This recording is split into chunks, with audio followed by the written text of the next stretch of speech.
کے لیے آپ شہر بابل کے قریب پیدا ہوئے تھے، وہاں سے مصر آئے، مصر سے فلسطین آئے، اور فلسطین سے آ کر کے کعبہ آباد فرمایا۔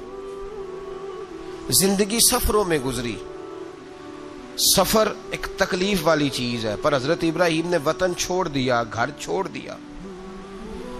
جان بڑی عزیز ہوتی ہے اصل میں نا، جب انسان جد و جہد کرتا ہے نا دین کے لیے، تو اس کے رستے میں بڑی چیزیں آتی ہیں، کبھی اولاد، کبھی گھر، کبھی باہر، کبھی حکومتیں، کبھی سیاستیں، کبھی چدراہٹیں، اس کے رستے میں بڑا کچھ آتا ہے اور اسے ہر چیز کو فیس کرنا پڑتا ہے۔ گھر کے اندر بھی جنگ ہوتی ہے اور گھر کے باہر بھی لڑائی ہوتی ہے، یہ آسان ہے ہی نہیں۔ ہم تو خیر ہتھیار چھوڑ کے پھینکنے والے لوگ ہیں، ہم بھولے بھالے لوگ ہیں، ہم کہتے ہیں میں نے تو کہا تھا مہندی نہ کرو، پر بیٹے نہیں مانے، بھولے جو ہوئے۔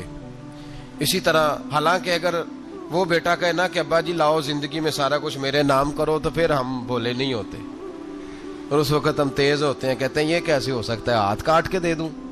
اس وقت نہیں، دین کے معاملے میں بھولے ہوتے ہیں۔ بیٹا بد مذہب کے پاس جا رہا ہے تو اس وقت ہم بھولے بھالے ہیں، کوئی عرض نہیں، لیکن اگر وہ اپنی پسند کی شادی کرے ہمیں کراس کر کے، پھر ساتھ ہی ہم تیز ہو جاتے ہیں۔ تو حضرت ابراہیم نے جب دین کے لیے نکلے تو جد و جہد کی، گھر کے اندر بھی گھر کے باہر بھی۔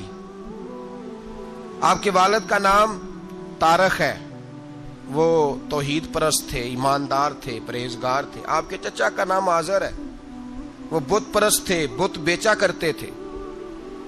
حضرت سیدنا ابراہیم علیہ السلام جب میدان عمل میں نکلے تو حضرت ابراہیم علیہ السلام نے اپنے گھر سے جہاد شروع کیا، لڑنا پڑا۔ گھر کے اصولوں سے چچا نے جو رواج بنائے ہوئے تھے اس رواج سے ٹکرائے، فرمایا میں اپنے گھر کے اندر یہ بت پرستی نہیں ہونے دیں گا۔ چچا کو ایک دفعہ نہیں بار بار 100 دفعہ سمجھایا۔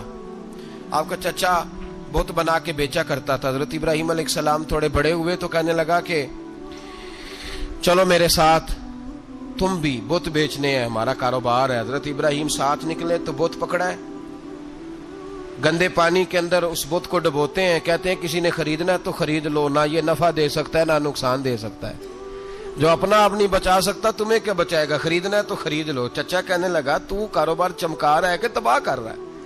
گھر میں بڑے معاملات خراب ہوئے، جھگڑے ہوئے، لیکن حضرت ابراہیم علیہ السلام ایک منٹ کے لیے بھی اپنے گھر کے اندر بھی کمپرومائز کرنے کو تیار۔ یہ تھوڑا مشکل میں نے پہلو چھیڑ دیا ہے، یہ تھوڑا مشکل پہلو چھیڑ دیا ہے۔ بڑا سمجھدار آدمی ہے پر بیوی سے پردہ نہیں کرا سکتا، سیانا ہے، پنچایت کا بندہ ہے، جو اس سے آپ کہیں گے وہ بات یہ سنائے گا، لیکن کہتا ہے نہیں جی میں نے کوشش کر لی ہے۔ کس قسم کی کوشش ہے صاحب، یہ کیسے ہو گیا؟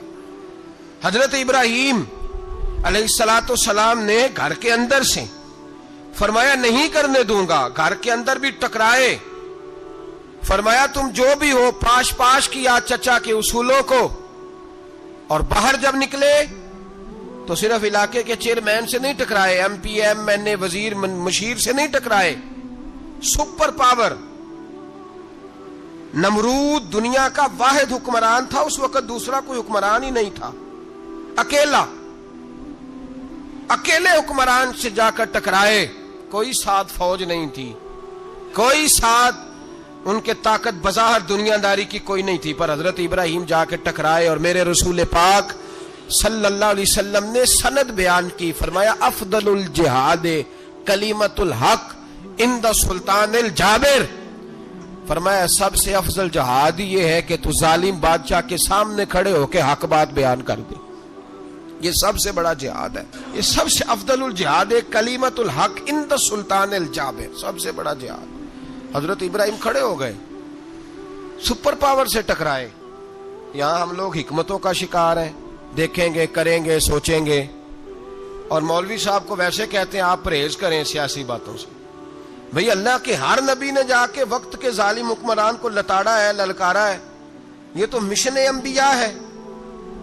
حضرت سیدنا ابراہیم علیہ السلام نے جو اس کو جا کے کہا کہ تو جھوٹ بولتا ہے، تو جھوٹا ہے، تو خدائی کا دعویٰ کرتا ہے، تو بہت بڑا ظالم ہے، اور قرآن مجید نے اس ساری بات کو بیان فرمایا۔ حضرت ابراہیم علیہ السلام سے کہنے لگا میں رب ہوں، تو آپ نے فرمایا میرا رب تو وہ ہے جو زندہ کرتا اور مارتا ہے. تو پھر آپ حق بات بیان کریں گے تو اللہ مارے گا کہ بندہ مارے گا؟ کچھ بھی نہیں ہوتا، کیونکہ زندگی موت کس کے ہاتھ میں ہے؟ اللہ کے ہاتھ میں. زندگی موت اللہ، کچھ بھی نہیں ہوتا. انسان صحیح سمت کا تعین کرے اور صحیح چلے. حضرت علی شیر خدا سے کسی نے کہا تھا کہ آپ کے بڑی دشمنی ہے، کوئی محافظ رکھ لیں. آپ فرمانے لگے موت خود بہت بڑی محافظ ہے، وقت سے پہلے آتی ہی نہیں. بڑی محافظ ہے، وقت سے پہلے. علامہ نورانی رحمت اللہ تعالی علیہ کراچی جیسے شہر میں رہا کرتے تھے، جہاں گام گام پہ خطرہ تھا.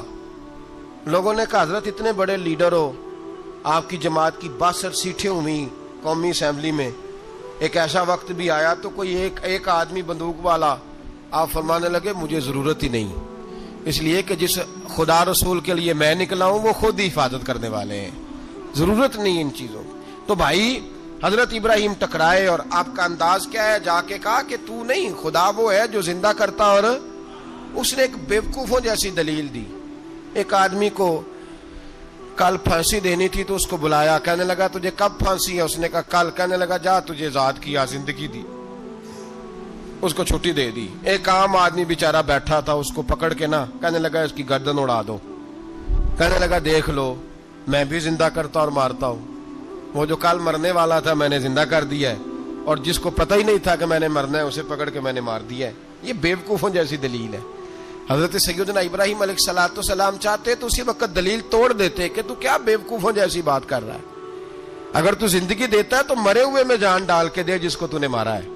لیکن حضرت ابراہیم نے دیکھا کہ بیوقوف ہے، بیوقوفوں سے بحث نہیں ہوتی، دلیل بدل لی جاتی ہے، ان کی عقل کے مطابق بات کی جاتی ہے. حضرت ابراہیم فرمانے لگے میرا رب وہ ہے جو سورج مشرق سے نکالتا ہے اور مغرب میں غروب کرتا ہے. تو اگر رب ہے تو تو مغرب سے نکال کے مشرق میں غروب کر.